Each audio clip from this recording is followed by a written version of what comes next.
I'm going to attempt to defeat all 8 robot bosses without using a weapon power or an E-tank. Just jumping and shooting my little pea shooter here. And I think what I want to do first is fight Woodman, who was in the lower left. I happen to remember that because I've played this game a lot. Because it's hard not to get hit by him in this battle. Like, you'll basically... It's like sorta guarantee that you're gonna take some damage. On the other hand, if you do take damage, it's much better to take damage against these the falling leaves than it is from his actual shield here. So I like purposely took a hit there on the falling leaves. But now that I'm on the other side, it's like pretty easy to dodge everything. Watch me mess it up. Alright, I just got him. Am I gonna get all my life back? Yeah, I basically have full health. I'm at like 95%. So I should do another one that is hard to beat without getting hit. I think this might be Quickman here. Yeah, I was super right about it. And he's much easier to fight on level terrain. But you're gonna get hit. I mean, that's just a thing that happens. Unless there's just a strategy that I don't know. Did you see him weave in between my bullets there? What a boss. Okay, so I'm doing great right now. I think I'm gonna try to fight Airman. Yes, nailed it. Are you impressed with my memory right now? Like, I haven't played this game all the way through since, I don't know, maybe high school. No, that's not true. I played it with my neighbor, like, when I first met him. Because we were like, oh, I love Mega Man. And that's how we sort of met. Actually, I met my neighbor by, like, by banging a sofa against his door when we were trying to get one up the stairs from the street. It totally had bed bugs, too. Nah, I'm just kidding. I wasn't that unlucky. I do have another bed bugs story that maybe I'll tell someday, if you're interested. But that has nothing to do with Mega Man or my neighbor. So, what do I do now? I can fight Heatman, I guess. Heatman's, like, sorta difficult because it's easy to screw up. It's also easy not to screw up if you're, like, not drinking or anything, but, like, it's Sunday, so... The reason that this boss can be tricky... Oh, I shot him before he shot his thingies. The reason this boss can be tricky is that he varies the amount of time he takes before he teleports at you. Which ends up being really frustrating sometimes. Because if he hits you with his person, or with his flaming torpedo dive attack, it does a fudge load of damage to you. But I seem to be doing alright right now. Bam! I killed him dead. I'm doing great right now. Like, I'm doing way better than I thought I'd be doing. So this one's Bubble Man. I'm pretty sure I remember because I used to run this boss gauntlet all the time because I'm like, oh, speedrunning's cool, but I also want to play, you know, challenge mode where I don't use any powers. And I kind of remember this one, and then the ones in the upper right were either Bubble Man or Crash Man or Flash Man, which are the ones you fight when you're low on energy and you want an easy boss so that you can gain some energy back. But who the hell else is left? We beat Heatman, Airman, Woodman, Quickman. Oh yeah, Metal Man. This is gonna be a piece of cake. Like, the rest of this battle is gonna be a piece of fucking cake. Ah, okay, well I got hit. But I'm gonna recover it, don't worry about it. I'm gonna do the cheap trick that I showed you in, like, the first video that I did. Where you just kind of run back and forth, and then jump and shoot high, and he'll jump right into your bullets. And by the way, all of these new boss rooms are completely square, and you're fighting all of your enemies on level ground, which is much easier in most cases, especially against Quickman, as I mentioned earlier. But right now I'm having zero problem. I can probably even take another hit, and it won't be that big of a deal. Which is exactly what I did! So cool, I'm shooting this guy. By the way, he still looks a little bit like Link, if you squint right, if you think about it. Crash Man sort of looks like Link. And he's definitely throwing bombs, which is a thing that Link likes to do. He's jumping, which is a thing that Link does occasionally. Man, look how high he jumps, though. Like, why couldn't Dr. Light give Mega Man, like, extra hops like that?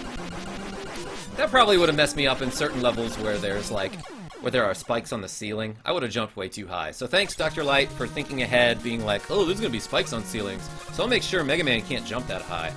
Who's over here? Metal Mane. Oh, yeah, I took a hit, because I don't care.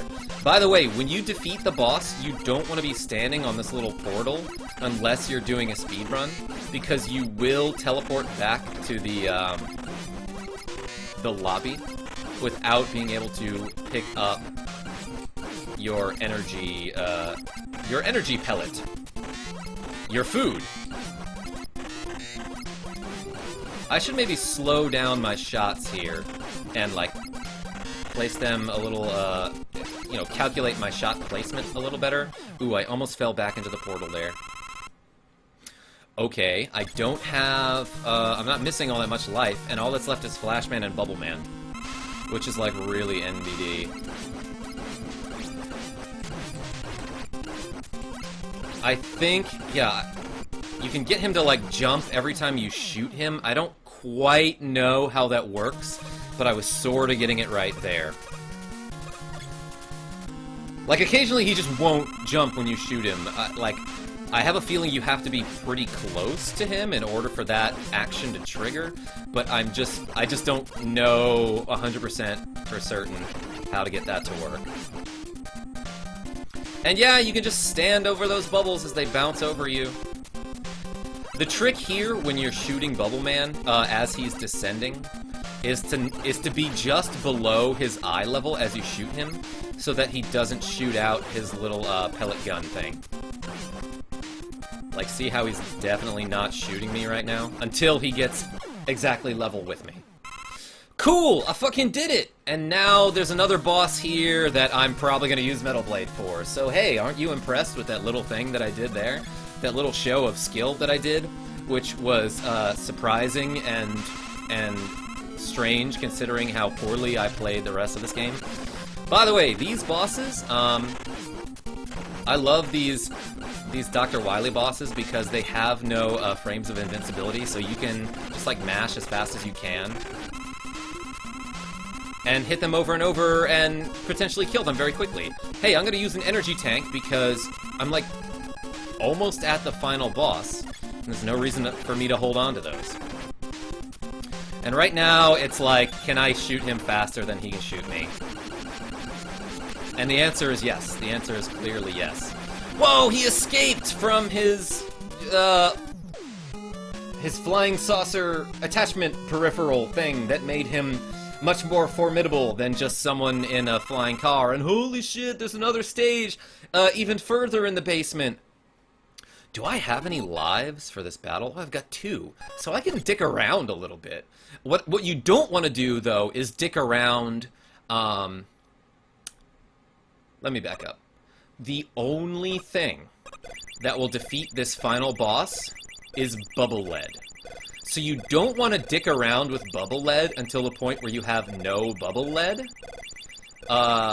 and then die, because then you'll start over with no way to complete the game.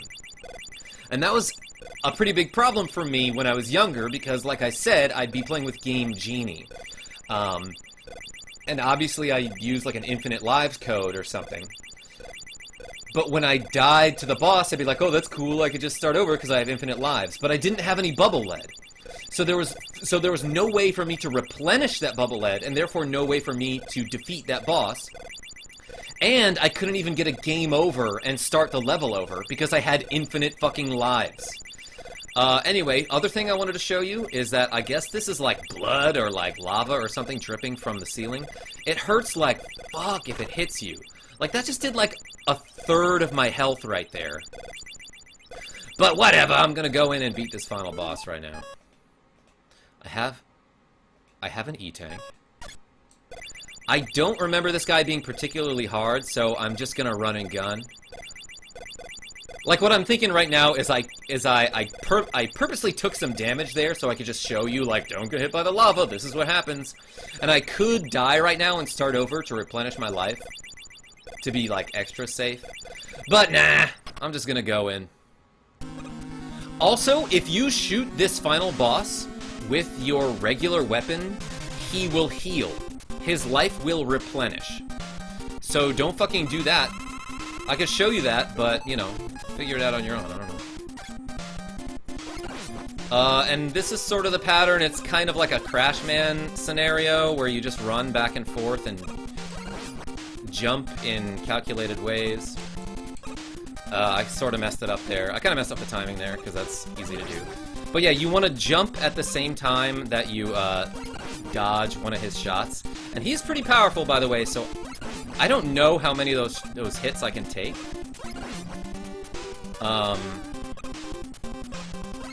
But I think if I get hit twice here, I'm dead. I could be wrong about that. I could be wrong. I am playing on difficult mode, you know, so that's a thing. Okay, that didn't do that much damage to me. I think if I run into his body, though, that will, like, kill me. So I'm not gonna do that. Man, am I not gonna need this E-Tank? I won't! And that's the game, ladies and gentlemen. Man, look at the stars going on in the background, like this crazy disco ball in his party room, like, hey, let's dance among the stars and the galaxies like I'm David Bowie or something. But yeah, I guess that was all just an illusion, and he was playing with this machine that shot me, and it was like, whoa, I turned into an alien, but it wasn't really him. Of course, his machine was made out of, you know, machinery, and therefore it was vulnerable to water. He didn't waterproof his machinery, because that wasn't a thing back in 1988. So... but I guess, you know, it is impervious to, like, bombs and metal blades. So, that was the end of Mega Man 2. And now I'm just walking through the countryside. Why doesn't he use his little teleport thing? I don't know.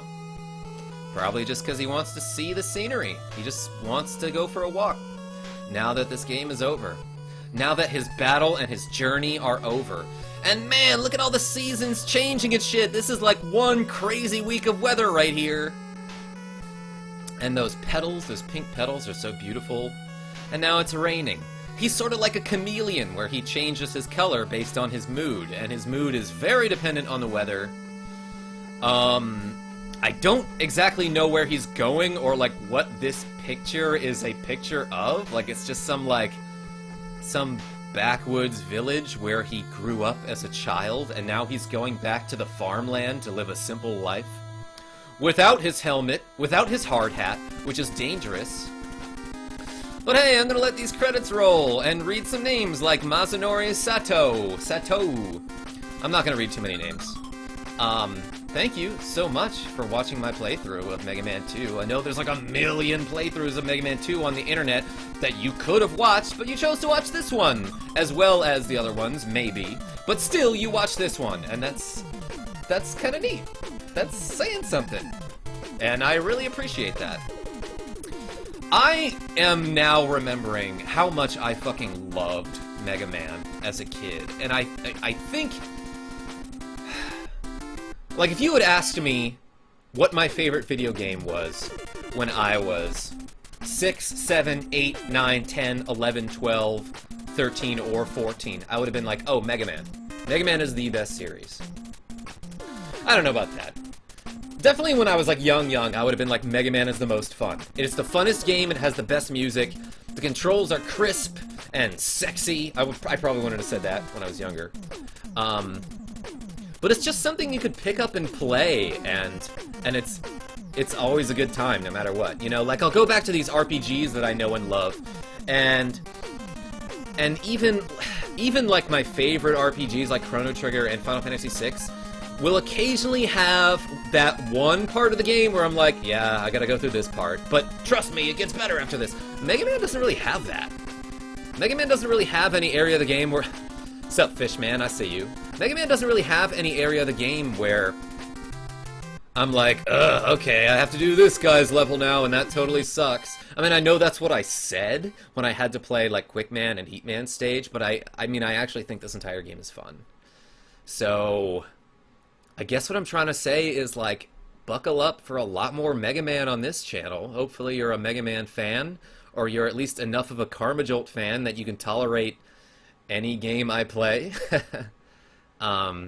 And yeah, shoutouts to my loyal subscribers and followers or whoever who genuinely appreciate my content. That's something that's amazing to me. I'm like, whoa, I actually have a few fans, you know. Someday that number will go up from a few to triple a few or something, and I'll be like, holy shit, look at all these people that like me. But I'm just talking about myself right now. You probably don't want to hear that, because that's stupid. That's a dumb topic to talk about. Look, what I'm trying to say to you is thank you. Thank you for watching this playthrough of Mega Man 2. I really hope you enjoyed it. And I do hope you'll tell your friends how great I am, and you'll recommend me to someone else if you like my playthroughs. So I'm going to do my whole fucking sign-off thing right now. Thank you so much for watching this part of Mega Man 2. Until next time, this is KarmaJolt signing off. Tell your friends I'm great.